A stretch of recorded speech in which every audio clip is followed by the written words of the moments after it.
السلام علیکم ویورز، امید ہے آپ سب خیریت سے ہوں گے۔ آج کا موضوع ہے ملک کی ترقی کا انحصار،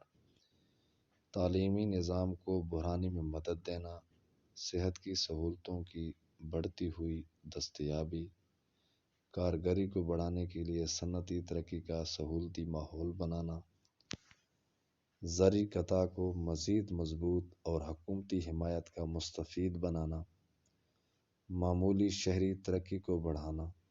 توانائی کے شعبے میں بڑھتی ہوئی آسانیاں مہیا کرنا، کاروباری ماحول کو بہتر بنانا اور سرمایہ کاروں کو حکومتی حمایت دینا،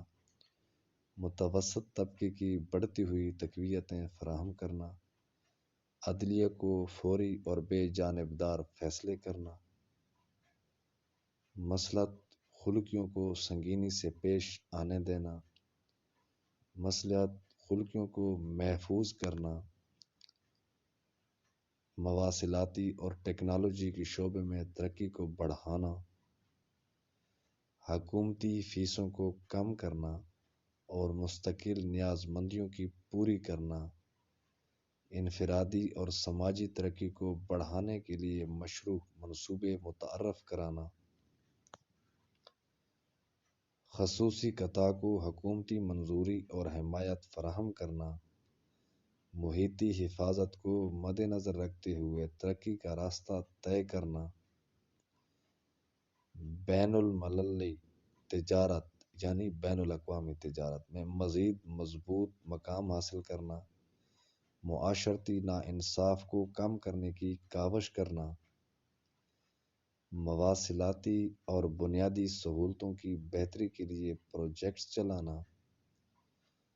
حکومتی دائرہ وقت اور مال کا صحیح استعمال کرنا اور معیشتی اور سماجی حقوق کی حفاظت اور ارتقاء کے لیے مضبوط قانونی نظام بنانا، محیطی حفاظت کو لحاظ کرتے ہوئے صنعتوں اور ترقیاتی منصوبوں کو دیکھ بھال کرنا،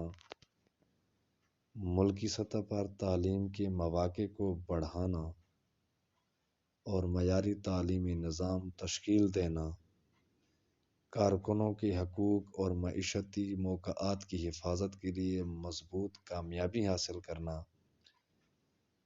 مختلف علوم اور ٹیکنالوجی کے استعمال میں اضافہ کرنا،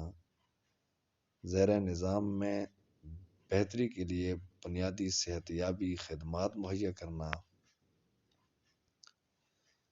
ملکی تولید کا افزائش، تجارت اور خصوصی قطاع کی بھرپور حمایت کے ذریعے معیشتی ترقی کو بڑھانا، علم و فن میں ترقی کے لیے تربیتی ادارے میں سرمایہ کاری کرنا اور ملکی تاریخ اور ثقافت کی حفاظت اور ترقی کے لیے مضبوط منصوبے چلانا، ملکی بین الاقوامی معاملات میں مضبوط حصہ لینا اور دوسرے ملکوں کے ساتھ تعاون بڑھانا،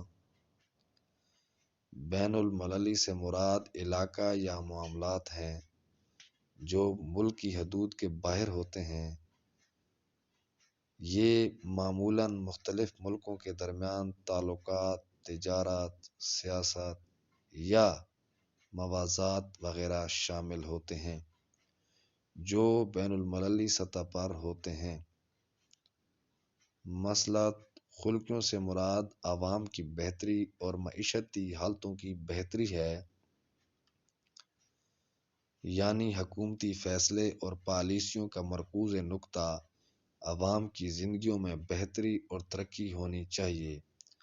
تاکہ ان کا معاشرتی، معاشی اور عام زندگی کا مستفید ہو۔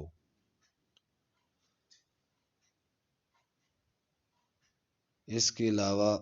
مواصلاتی نظام وہ جملہ ہوتا ہے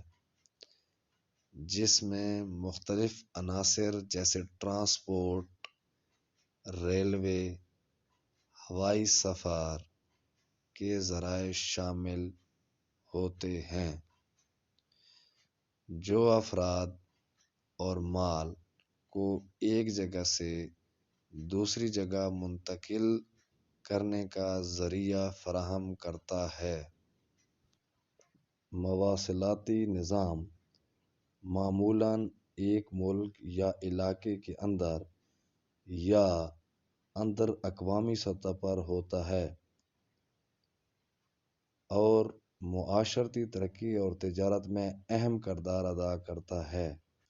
جزاکم اللہ خیرا، فی امان اللہ۔